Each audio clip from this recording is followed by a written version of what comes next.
Hello students, today we are going to start the chapter number 2, that is matter around us pure? Before starting this chapter, I would like to tell you that we will be learning about matter and its classification. In chapter number 1, you have already learned that what is matter and its examples. In this chapter, we will be learning about the classification of matter, that is, it is of two types: pure substances, impure substances, which are also known as mixture. Pure substances can be classified into elements and compounds. If you talk about elements, these can be further classified as metals, non-metals, metalloids, whereas impure substances can be classified into homogeneous and heterogeneous mixtures. In detail, we will be learning about all these things in this chapter. So keep watching, keep learning. Now, let's start. What is matter? That you have already known. So you have learned that matter is generally anything which is occupying space and has mass is known as matter. If you talk about its classification, these are of pure substances and impure substances. Let us start. What is pure substances? Pure substances are generally a type of matter that cannot be separated into other matter by any physical processes. Or we can say it is made up of only one kind of particles. These particles may be atoms or molecules. Let's have an examples. If you talk about the piece of gold, this piece of gold contains Au atoms. That means Au is a gold atom. So this gold foil is containing all the Au atoms in it. So it will be an pure substances. If you talk about water, you can see that it is containing hydrogen and oxygen. So this is also a pure substances. If you talk about NaCl, in a definite proportion it is present in a sodium chloride. So this sodium and chloride is in a fixed form, so it will be also a pure element. In this iron nail, you can see this iron nail is made up of Fe atoms only. So this will also be a pure atom.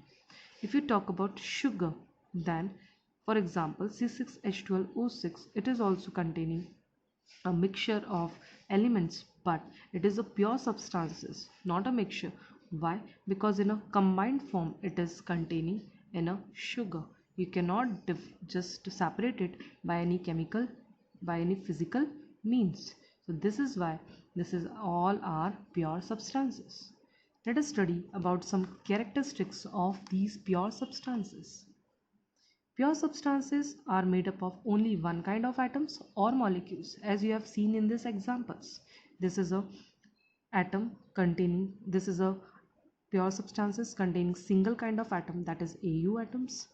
This is a molecule which is pure substance, it is containing two type of atoms, that is hydrogen atom and oxygen atom, but it is considered as pure substances.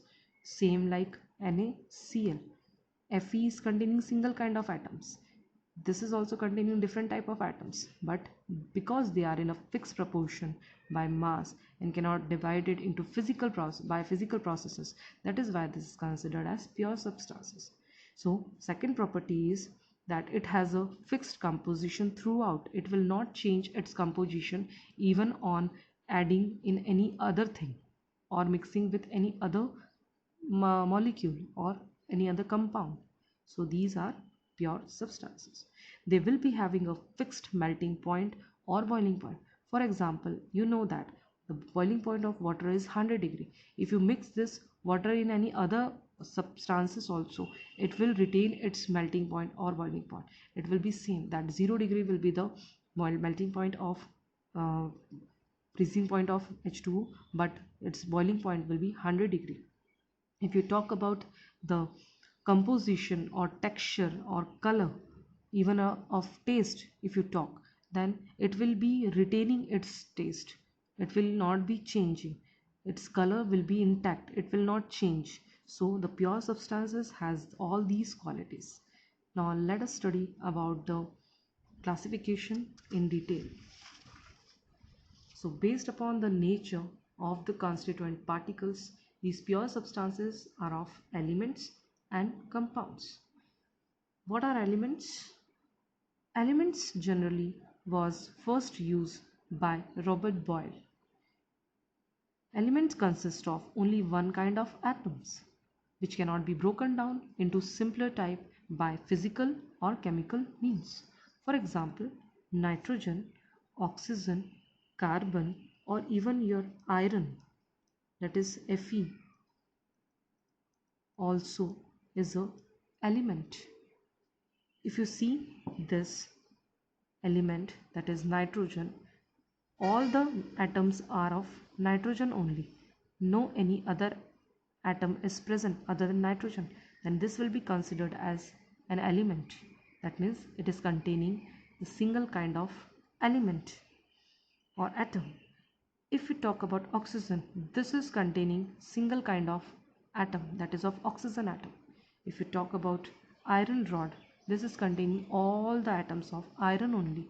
No other element is included here. So these are all are consisting of single type of atom, that is nitrogen, oxygen and iron. So these are the examples of elements. Now if we talk about the classification of elements, the elements on the basis of physical states can be classified into solid, liquid and gases. Out of this, 118 elements are discovered till date in the periodic table. Out of this 118 elements, 2 elements exist in liquid state at room temperature. For example, bromine and mercury. These are the 2 elements which exist in liquid state. Other than these 2 elements, example cesium, rubidium, francium, gallium are some of the elements which become liquid at or above the room temperature, that is 20 to 25 degrees Celsius. Rest of the 11 elements are gases. These 11 elements include 6 noble gases and 5 diatomic gases. Noble gases includes helium, neon, argon, krypton, xenon as well as radon. So these are the 6 noble gases which occurs at room temperature.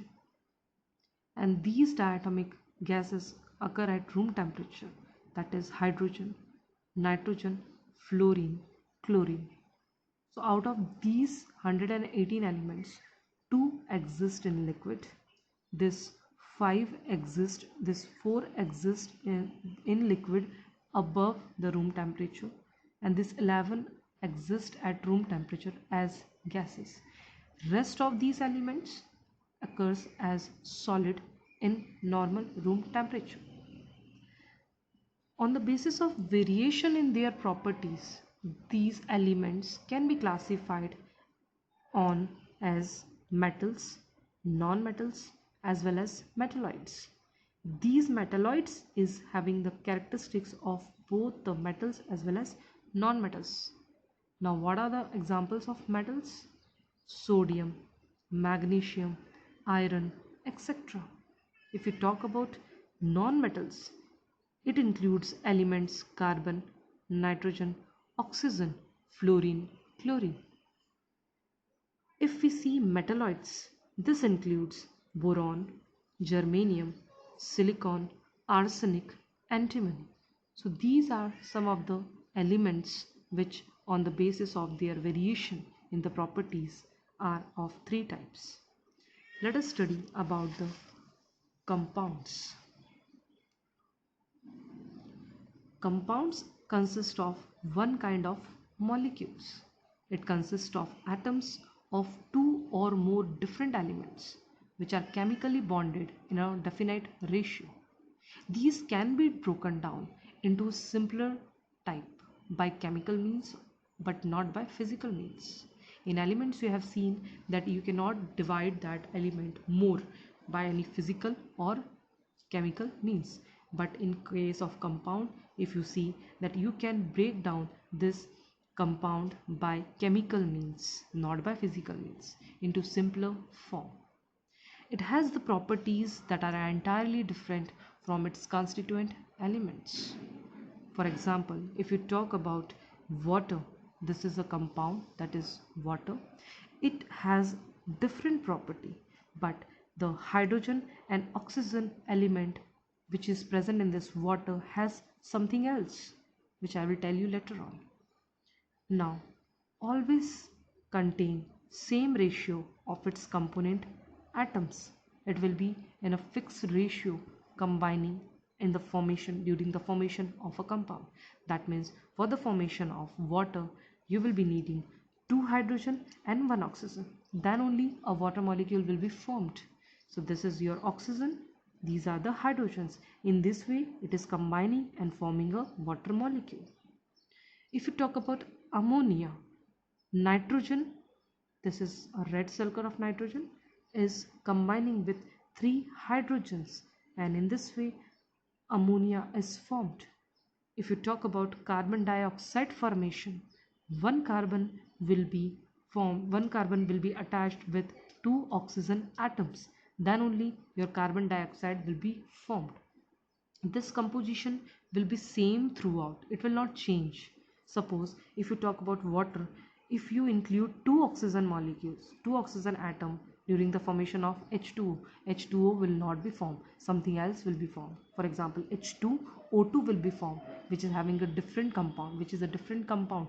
Just like water, it is of H2O, H2O2 is hydrogen peroxide, so your compound will be changed, so that will be a different compound. So always a compound whenever is forming is having a fixed ratio while combining. This ratio will not be changed. It will be fixed always. Now let us understand the reason that why we have considered water as a compound. What are the first reason? Composition of pure water is same throughout, and it contains 1 part of hydrogen and 8 parts of oxygen by weight or by mass. Constituent of water cannot be separated by physical means, that I have already told you. By chemical means you can separate this water, but not by physical means. 1 part of hydrogen combines with 8 part of oxygen to form water with the liberation of heat and light. That means whenever 1 hydrogen and 8 part of oxygen are combining, then there will be a formation of H2O, and there will be liberation of heat and light during this formation. H2O is different, that is, it is a compound which is different from its constituent elements, that is hydrogen and oxygen. Why? Because if you have seen that the function of water is used, it is that it is used as a fire extinguisher. But if you see the function of H2 or O2 gas, H2 is a combustible gas and O2 is a supporter of that combustion. So entirely different property the water is having from its constituent, which I have already told you just now. Now let us study about the mixture.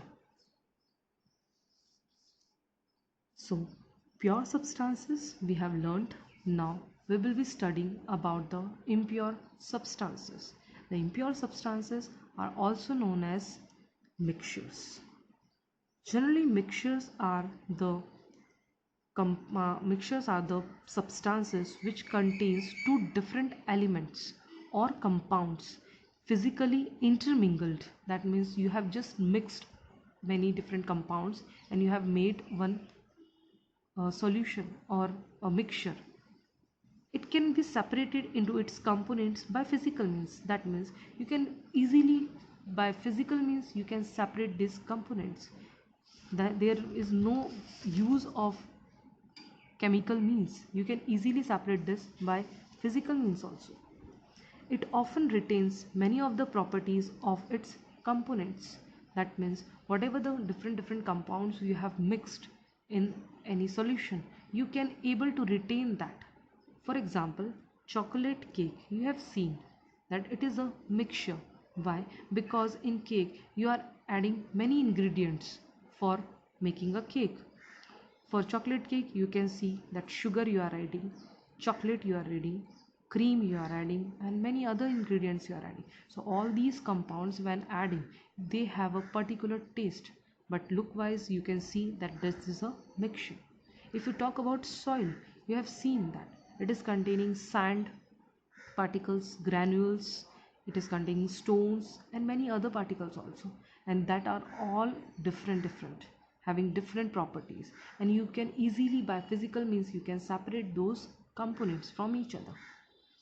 If you see air, air is also a mixture. It is a mixture of many gases. Suppose hydrogen, nitrogen, carbon dioxide, many gases are there, and you can easily separate it by chemical means also and by physical means also.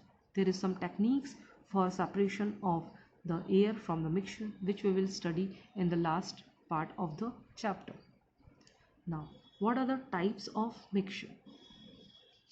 Mixtures are of two types, that is homogeneous as well as heterogeneous mixture. Now let us study what are homogeneous mixture. Generally, homogeneous mixture have a uniform composition throughout the mixture, whereas heterogeneous mixture do not have a same composition or fixed composition. They are having a mixed type of composition which vary from point to point. Homogeneous mixtures having a components that are not visible to the naked eyes. You cannot see the components when you are mixing this in water. Suppose milk is dissolved in water. You cannot see that milk is dissolved in water. But if you see, actually milk is a different compound and water is a different compound. But they are mixed so together that you cannot separate it physical means, and or you cannot see that anything is dissolved in that water. Suppose NaCl and water, sodium chloride added in water, you cannot see that after mixing that what is included in this water. If you see example of sugar mixed with water, you cannot identify what is mixed in water until you taste it. So these are all mixture which are actually just homogeneously mixed in each other, and you cannot identify by just simply seeing that. Whole mixture is in the same phase. That is why this is a problem of identifying that which is mixed in what. You cannot separate it easily. I have told you, you cannot separate it easily. You need some techniques, you need some methods to separate it, which we will be learning in this chapter only. Next, in heterogeneous, you can see the components very easily because they are heterogeneous mixture. Suppose sand dissolved in water, or your flour, that is flour, wheat flour, or rice flour, or mud dissolved in water. You can easily identify that something is mixed in water. Why? Because they are heterogeneous mixture. They are not completely dissolving in that water. That is why you can easily identify that mixture. This mixture can be of two types, and also a layers may be separate. Suppose if you mix oil and water, you can easily see that oil is mixed in water. Why? Because they are forming a layer which is separating layer between both of them, because they are not soluble in each other. So in this way you can just see that you have a mixed oil and water. So that will be also a heterogeneous mixture. It can be separated easily. That is also a means of separating, that is by separating funnel you can separate the oil and water. So all the techniques, all the methods we will be studying in this chapter for separating homogeneous mixture and how to separate heterogeneous mixture from each other. So keep watching, keep learning. Thank you so much for today's lecture.